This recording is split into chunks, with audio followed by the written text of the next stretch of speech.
Domitis, numéro 1 des résidences services seniors, des appartements et des services pour vivre l'esprit libre dans plus de 150 villes en France présente.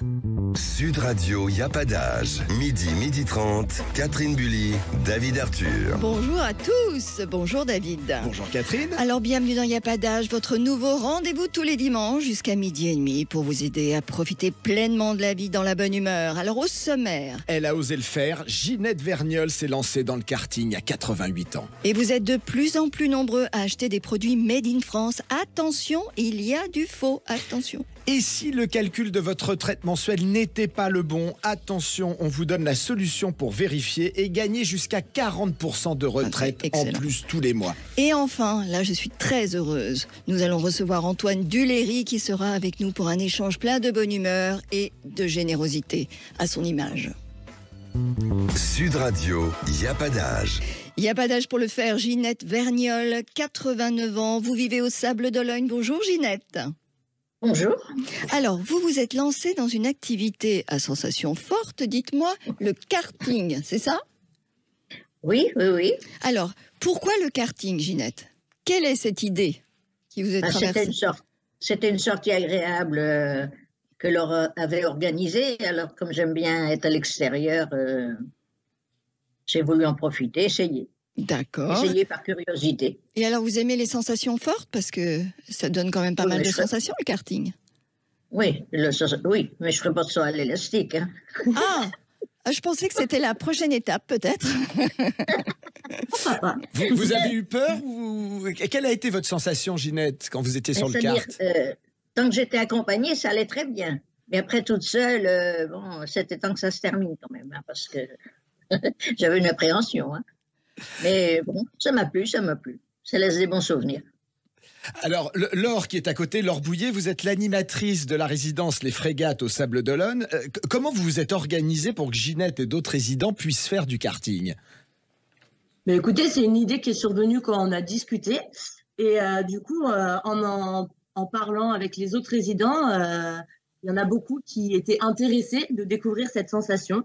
Donc, j'ai sollicité l'espace jeune pour venir avec nous, pour bien être entouré et accompagné. Donc, on était une trentaine, donc il y avait une quinzaine de résidents et une quinzaine de jeunes. Et du coup, on a fait des courses intergénérationnelles. Donc, soit les résidents prenaient un karting tout seul ou accompagnés d'un jeune. Il existe des kartings de place. Hein. Donc, Ginette a fait le premier tour avec donc une jeune et a essayé le deuxième tour toute seule, où là, c'était peut-être un peu plus... rythmé. Rythmé, voilà, c'est ça. Donc, c'est un senior qui a gagné la course avec les jeunes. Donc, c'était assez sympa. On a fini sur le podium tout ensemble. On a partagé un barbecue. C'était vraiment un moment convivial, plein de sensations et de nouvelles découvertes. Et du coup, c'est vrai que des seniors aussi ont repris le plaisir de reprendre le volant. Il y a beaucoup de résidents qui avaient arrêté de conduire depuis 2-3 ans et qui ont retrouvé ces sensations de conduite et de prise au volant. Donc, c'était vraiment sympa.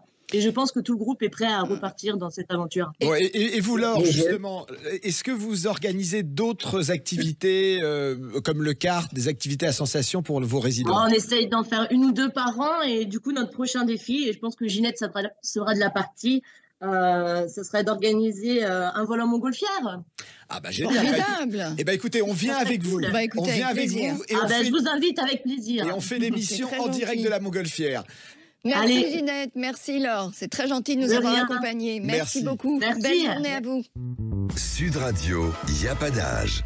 Il n'y a pas d'âge pour se faire arnaquer. Alors attention, sous le Made in France se cachent de plus en plus de contrefaçons estampillées Made in France, justement, Catherine. Exactement. Bonjour Olivier Robert. Bonjour. Vous êtes le fondateur de la plateforme Sacré Français. Alors Olivier, la première question, qu'est-ce qu'on appelle le faux Made in France? Est-ce que vous avez un petit exemple pour nous? En fait, le faux Made in France, c'est toute personne ou toute entreprise qui cherche à tromper le consommateur en précisant qu'ils sont fabriqués en France, avec un petit drapeau rouge, un liseré, avec marqué imaginé, conçu, réfléchi en France, pour faire croire que le produit est Made in France. C'est une bonne nouvelle parce que ça voudrait dire que le Made in France fait vendre. Oui, ça, c'est pas le groupe LVMH qui vous dira le contraire. Mais Olivier Robert, justement, vous venez de le dire. Alors, les contrefaçons sont de plus en plus ressemblantes. Qu'est-ce qui peut nous alerter? Mais en fait, il y a deux choses. La plupart du temps, le tarif, le prix, parce qu'il y a souvent une différence. Et quand on a un produit qui est pas cher et qui est estampillé Made in France, on peut toujours un peu se méfier. Ça, c'est un vrai sujet. Et puis la vraie technique, c'est de vérifier l'étiquette et de vérifier si on achète bien un produit fait en France ou pas. D'accord. Alors, est-ce qu'on peut se fier à un label Made in France ou est-ce que le label lui-même peut être en fait imité?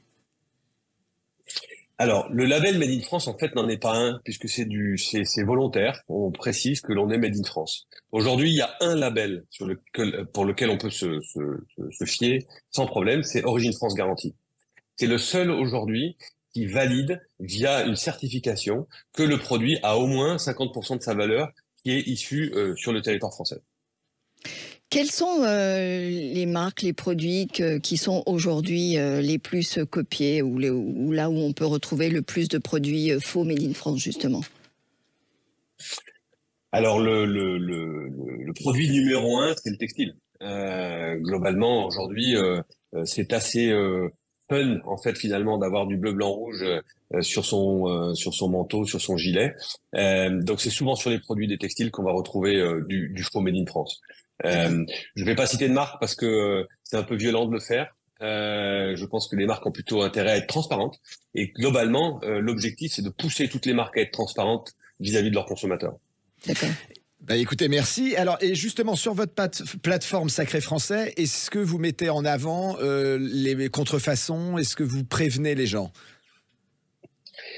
Alors, oui, on a fait quelques articles sur ce sujet-là. Mais surtout, on a mis en avant des entrepreneurs français qui respectent et qui ont la conviction du Made in France pour expliquer les raisons et les valeurs qu'ils peuvent mettre en avant dans leurs entreprises. Merci beaucoup, Olivier. Merci beaucoup, Merci Olivier d'avoir Robert. été avec nous et pour tous ces renseignements. Écoutez, on a appris des trucs ce matin. Et on va sur la plateforme Sacré Français pour ne pas se faire avoir. Exactement. Merci beaucoup, Olivier. Alors, merci à vous. Merci. Eh bien, écoutez, Catherine, nous sommes ensemble jusqu'à 12h30 et Absolument. on parle tous les jours de la retraite à 64 ans. Mais est-ce que vous avez eu la curiosité de calculer votre future retraite? Non. Non? Pour être honnête, pas encore. Vu le nombre d'erreurs commises par les caisses de retraite, vous devriez, car cela vous permettrait peut-être de pouvoir avoir entre 20 et 40% de retraite mensuelle en plus chaque mois. Là, je crois que vous allez intéresser plus d'un auditeur. Et Antoine Duléry sera avec nous, David. Je suis très heureuse de le recevoir. À tout de suite. À tout de suite. Domitis, numéro 1 des résidences services seniors, des appartements et des services pour vivre l'esprit libre dans plus de 150 villes en France présente. Sud Radio, y a pas d'âge. Midi 30, Catherine Bully, David Arthur. On est dimanche, bienvenue si vous venez tout juste de nous rejoindre et merci à ceux qui sont déjà fidèles à ce nouveau rendez-vous tous les dimanches entre midi et midi et demi sur Sud Radio. Et tout de suite, David, le sujet qui préoccupe tous les Français en ce moment, évidemment, on parle de la retraite, mais nous allons parler du montant de votre retraite, n'est-ce pas? Êtes-vous sûr que le calcul de ce montant est juste? Et nous aurons l'immense plaisir d'accueillir Antoine Duléry, acteur, comédien et imitateur à ses heures perdues. Oh, mais je suis sûre que si on lui demande gentiment, il nous fera une petite imitation. Sud Radio, y a pas d'âge. Il n'y a pas d'âge pour en parler de la pension que vous percevez au moment de votre retraite. Alors, Émilie, qui a 61 ans, nous a écrit cette semaine car elle a fait une découverte terrible, Catherine. C'est ça, en fait, elle est commerçante, mais par le passé, elle a occupé différentes fonctions. Elle s'attendait à percevoir une retraite mensuelle de 30% supérieure au montant communiqué par l'assurance retraite. Alors, pour vous venir en aide, Émilie, nous sommes avec Nathalie Bader, qui est experte retraite et stratégie de fin de carrière. Bonjour Nathalie. Bonjour. Bonjour. Bonjour. Alors Nathalie, est-ce que les erreurs dans le calcul des retraites mensuelles sont fréquentes? Et si oui, quelles sont-elles? Alors oui, elles sont beaucoup trop fréquentes et à deux niveaux. Le premier niveau, c'est au moment de l'information, au moment où les assurés vont aller chercher leurs informations. Ils ont tous la possibilité de le faire sur le site l'assurance-retraite.fr. Là, il y a tous les droits qui sont en tout cas enregistrés par les caisses de retraite et à ce stade-là, il manque dans 8 cas sur 10 des éléments. Donc forcément, ça va induire en erreur la personne qui aura eu son relevé à la fois sur le montant de sa pension de retraite et sur le moment du départ à la retraite. Donc ça, c'est très important. Et puis, il y a une autre source d'anomalie au moment de la liquidation des droits, donc au moment où on va percevoir sa retraite et on va appuyer sur le bouton pour justement percevoir donc ses pensions. Et là, la Cour des comptes indique même qu'une fois sur 7, les pensions sont mal liquidées et évidemment, c'est souvent en défaveur des assurés. Donc, il faut être extrêmement vigilant. Dès, je dirais, le moment où on va aller chercher ces informations pour faire un point sur cette situation, vérifier que toutes les périodes sont correctement enregistrées, sachant que les erreurs les plus fréquentes sont systématiquement les mêmes. Ça concerne donc des trimestres qui n'ont pas été enregistrés. En France, on raisonne à la fois en termes de trimestres et de points. Les trimestres vont donner le moment du départ, les points vont gonfler le montant de la pension. Donc, et le moment du départ va être très important parce qu'il va impacter également le montant des pensions. Donc, il faut vérifier que tous les trimestres sont bien enregistrés. Service militaire pour les hommes, qui ne l'est pas souvent. Oui. Les enfants. Dès 45 ans, les femmes, je vous invite à toutes à aller donner votre livret de famille. Maintenant que vous avez le droit de le faire depuis juillet 2021, on peut demander des régularisations auprès de ces caisses de retraite et les enfants ne sont jamais ou presque jamais inscrits. Et pourtant, un enfant égale 8 trimestres. Donc, les enfants. Les jobs d'été, des cotisations qui sont mal enregistrées, notamment des accidents de parcours comme des périodes de chômage, des périodes de maladie, les périodes à l'étranger. Toutes ces périodes, en fait, sont rarement enregistrées sur les relevés de carrière et donc induisent en erreur l'assuré qui va essayer de savoir où il en est. Donc ça, c'est très important de faire ça. Déjà, il saura quel est le chemin le plus clair pour aller vers sa retraite, d'ailleurs en travaillant ou pas, parce que retraite, ça ne veut pas dire forcément cessation d'activité. Et au moment de la liquidation de ses droits, il faut recontrôler évidemment toute sa carrière pour vérifier que tous les droits ont été correctement enregistrés. D'accord. Il y a une limite d'âge ou de temps pour faire cette démarche de calcul de retraite, ou est-ce qu'il y a... Parce qu'à partir du moment où vous la percevez, c'est fini, c'est trop tard. Donc, jusqu'à quel moment ? Oui. Alors, le conseil, c'est déjà dès 45 ans, on a la possibilité d'avoir gratuitement un entretien individuel auprès d'une des caisses de retraite auprès desquelles on est affilié. Donc ça, c'est déjà important parce que ça permet d'aller checker toutes les périodes et de vérifier si tout y est. Donc ça, j'invite tout le monde vraiment à faire ça.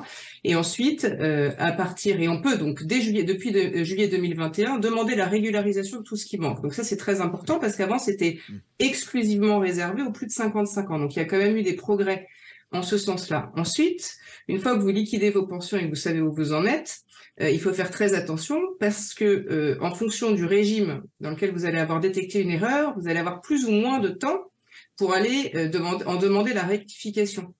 Je m'explique, au niveau des trimestres, donc ce qui va impacter finalement tous vos régimes, vous avez 2 mois à partir du moment où vous percevez vos retraites pour contester. Alors ensuite, il y a des recours, commission de recours amiable, tribunal administratif et j'en passe, mais 2 mois à compter du versement de la pension. Et le calcul de la pension de retraite est définitif. Et ça, c'est même été une réponse du secrétariat d'État auprès du ministre du Travail qui a été publiée au journal officiel du Sénat qui dit en mars 2022 et qui précise le calcul de la pension de retraite une fois les droits liquidés est définitif. Oui, donc il faut s'y intéresser avant. 2 mois pour contester. 2 mois pour contester et il faut s'y intéresser finalement dès ses 35 ans quand on reçoit les premiers bulletins. De relever. Donc écoutez Nathalie Bader, merci énormément. On va revenir sur ce sujet parce qu'il y a plein de choses à dire donc, dans les semaines qui viennent. Et si vous êtes intéressé par le calcul exact de votre future retraite, vous retrouvez toutes les infos pour vous venir en aide sur la page Y a pas d'âge sur le site de Sud Radio. Merci Nathalie, à bientôt. Merci Nathalie. Merci. Sud Radio, y a pas d'âge. Et comme tous les dimanches sur Sud Radio, nous avons l'immense plaisir de recevoir notre invitée Catherine. Et aujourd'hui, il s'agit de l'un des acteurs les plus populaires et sympathiques du cinéma français. On parle évidemment d'Antoine Duléry. Bonjour Antoine. Bonjour, comment ça va? Merci d'être avec nous. Mais alors là, on est ravis. Je suis ravi. Si mes informations sont bonnes, vous étiez à Tahiti il n'y a pas si longtemps, donc vous êtes tout beau, tout bronzé. Ah ben je suis magnifique, je suis encore plus beau que d'habitude, c'est dire. Duléry a fait son cinéma à Tahiti, c'est ça? Ouais, j'ai refait mon spectacle là-bas, enfin c'était une autre formule de spectacle. Et je me suis éclaté parce que j'ai joué devant des Tahitiens formidables. Oui. Et que malgré le mauvais temps, parce que j'ai quand même eu une semaine de pluie, après j'ai pu aller à Moréa, me baigner au milieu des raies, des requins, des tortues. C'était magnifique. Je conseille ce voyage. C'est pas loin, hein, c'est juste 18 heures de vol. C'est Ça à côté. vaut vraiment le coup. Bon, c'est à côté. Alors, on peut même y aller pour une semaine. Antoine Duléry, quand vous n'êtes pas à Tahiti, qu'est-ce qui vous donne la banane chaque matin? Chaque matin, la banane, c'est de me réveiller en forme, c'est d'aller l'automne cueillir des cèpes dans la forêt, c'est de me faire un petit feu de cheminée, c'est de bouquiner. Moi, j'ai des plaisirs très très simples, mais c'est vrai que le matin, je me dis c'est génial d'être en vie et en forme. Et je regarde le soleil se lever avec un plaisir non dissimulé parce que je me dis une nouvelle journée commence. Bah, c'est génial. Moi, quand je pense à Antoine Duléry, je pense à la bonne humeur, je pense à la générosité, je pense à l'amitié. Antoine, en fait, quels sont ces petits moments du quotidien qui vous rendent heureux, à part aller aux champignons et lire un bon bouquin à un coin de feu de cheminée? Bah, écoutez, vous savez, moi, vous venez de parler d'amitié. Moi, il y a un truc que j'adore, c'est une bonne bouffe entre copains. Encore une fois, ce sont des joies simples. J'ai rien d'extraordinaire comme préoccupation. Je refais du dessin parce que j'ai fait beaucoup de dessins. Donc, dans mes moments comment dirais-je, voilà, un petit peu déliés, je me remets au dessin. Alors ça, j'adore. Je fais des aquarelles, de l'huile. Je me suis remis il y a pas longtemps et j'avoue que c'est une passion première que j'ai reprise. Et j'adore ça, voilà, donc ça c'est une de mes passions. Sinon, c'est les bouffes avec les copains, j'adore ça. Donc voilà, choisir un bon restaurant, une bonne table, se retrouver comme je le faisais avec, et là c'est plus avec nous, comme je le faisais avec Jean-Paul ou Jean Dujardin, on se voyait souvent tous les trois, ou avec Pierre Richard, tout ça. Ça j'adore, cette espèce de rite. Les rites de l'amitié me font extrêmement du bien. Et alors, justement, Antoine Duléry, est-ce que l'âge venant, il y a des choses que vous vous permettez aujourd'hui que vous ne seriez pas permis plus tôt dans votre vie? Alors, pas vraiment, non. J'essaie de prendre, évidemment, l'âge venant, comme vous dites, parce que j'ai fêté mes 83 ans la semaine dernière. Mais oui, 83, il les fait pas. Et quel bel anniversaire. Quelle belle heure. Je suis né en novembre 1929.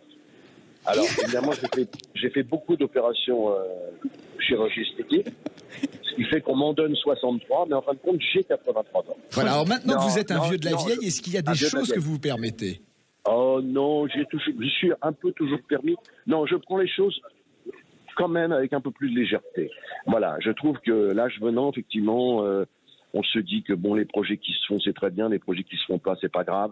Je prends les choses avec un peu plus de légèreté. Maintenant, il n'y a pas des choses que ce serait plutôt des choses que je m'interdirais avec l'âge venant. Je ferais un peu plus attention justement à des excès alcooliques ou de fringales. Voilà. Mais sinon, non, je me suis toujours un peu autorisé. Voilà. Mais j'ai jamais été, je dis ça, mais j'ai jamais été dans l'excès. Voilà. Je n'ai jamais pris de drogue, vous voyez. Oui. Je n'ai jamais fumé un joint. Je n'ai jamais. Non, mais c'est vrai en plus. J'aime bien un bon petit coup de pinard. Alors voilà, est-ce que je suis un alcoolique? D'accord. Ça, c'est pas à moi de le dire. Non, mais c'est des plaisirs simples de la bonne table. C'est vraiment très agréable pour moi. Bon, alors, je sais qu'un de vos jardins secrets, c'est de vous réfugier sur l'île de Bréhat. Et si on venait passer une petite soirée avec vous, qu'est-ce que vous nous prépareriez? Alors, je vous préparerais sans doute des maquereaux au barbecue, que je sais très bien faire. Ou alors un homard à l'armoricaine, comme on disait, comme faisait ma grand-mère. C'est-à-dire que c'est un homard. C'est un petit peu cruel parce que. Enfin, non, il y a deux façons de le faire. Il y a le homard grillé que j'adore, mais c'est un peu cruel parce qu'il faut le couper en deux vivant, donc c'est un petit peu cruel, mais il faut faire ça très vite. Et après, on le met au four, et ça, c'est délicieux. Donc, si vous venez passer une soirée chez moi, ce sera forcément fruits de mer ou poissons, et peut-être même poissons pêchés. Si j'ai la chance de partir avec des copains au large et de pêcher un bon bar. Wow. Voilà. Mais sinon, on ira faire de l'optimisme. Ah, l'optimisme. C'est le jardin de mon enfance, l'optimisme. J'en parle dans mon livre Imite-acteur. L'optimisme, je faisais des stages d'optimiste avec mes copains à Bréhat. Après, on est passé au dériveur, ensuite à la planche à voile. Et puis après, évidemment, maintenant, on se fait des tours de bateau. Puis voilà. Mais c'est vrai que l'optimisme, c'est vraiment c'est l'enfance. c'est vraiment l'enfance à Bray. Hein. Eh ben, écoutez, des souvenirs Nous, on merveilleux. signe, on signe. on signe y et va. on viendra déclamer du Racine avec vous sur cet Ah, optimiste. eh bien, Antiochus, es-tu toujours le même? Est-ce qu'Antoine, Pourrais-je, sans trembler, lui dire je vous aime? Voilà. Antoine, vous nous Oui, quittez avec une petite voix que vous aimez? Une petite imitation? Je pourrais faire, si tu veux, je pourrais te faire Johnny, parce Allez. que j'ai beaucoup aimé ce monsieur qui nous manque aussi, et que je fais dans mon spectacle. Alors, je voudrais dire à Cathy que vraiment, je l'aime beaucoup, et que je lui passe Michel Serrault, voilà. C'est Michel Serrault, voilà. Alors, je vous attends tous sur l'île de Bréa, voilà. Eh ben, merci Mais on va Antoine. venir. Merci Antoine. De rien, Sérénade. On va venir, Antoine. J'ai cassé ma disque. À bientôt. À les amis. bientôt, À Antoine. bientôt. Gros bisous à tous. Merci à vous tous de nous avoir suivis avec David. Nous vous souhaitons de passer un bon dimanche et une bonne semaine à l'écoute de Sud Radio. Et dimanche prochain, dans un premier temps, nous vous retrouverons dans la matinale. Vers Vers 8h40. 8h40 et nous vous retrouverons entre 12h et 12h30 pour l'émission Y a pas d'âge. Alors si un sujet vous intéresse ou si vous avez un problème, n'hésitez pas à nous écrire à jeparticipe@sudradio.fr, jeparticipe@sudradio.fr. Nous sommes là pour vous et nous vous viendrons en aide. Voilà. Et dimanche prochain, on va le dire quand même, nous recevons quelqu'un que nous aimons beaucoup, beaucoup. C'est Brigitte Fossé. Voilà, la maman de Vic dans la boum. Absolument. Alors bon dimanche à tous. Sud Radio, y a pas d'âge. Avec Domitis, numéro 1 des résidences services seniors, des appartements et des services pour vivre l'esprit libre dans plus de 150 villes en France.